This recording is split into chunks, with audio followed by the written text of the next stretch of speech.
we cut this territory in two because lots of sources reported that the southern part was completely cut from the central part, and this is completely separate encirclement and the first cauldron of the Velika Novosilovka direction.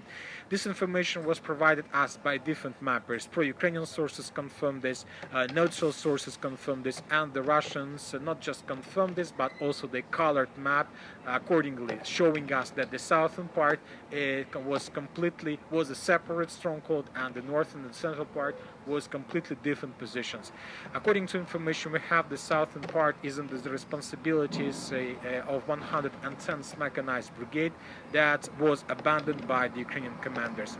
So as you can see, the situation is very difficult, and this is already the final phase because the Russians suggested the Ukrainians to surrender.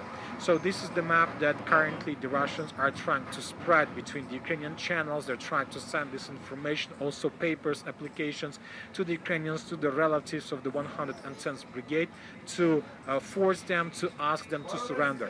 Also, the Russians said that there's just one road.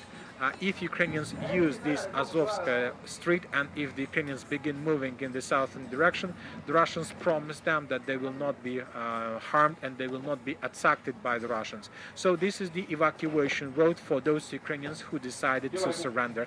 Most likely we are going to see several hundreds of Ukrainians who choose this way. Otherwise, the Ukrainians would be forced to make another attempt to break through the encirclement, but I think that the Ukrainians have no chances to complete this breaking through operation successfully.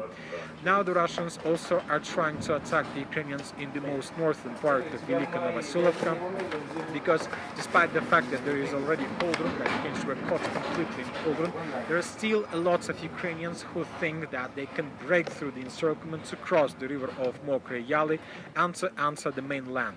And during the previous 24 hours, the Russians published the video how they managed to discover another group of Ukrainian forces that crossed the river of Mokre Yali, and when the Russians discovered them, they began bombing and attacking these territories with artillery. Ukrainians most likely suffered losses, and they haven't managed to, maybe 10% of this group managed to survive, but I have some doubts about this. So now the Russians are trying to attack in the northern direction with the purpose to cut this territory completely and not to allow anyone from the central part of Velika Novosilovka to escape this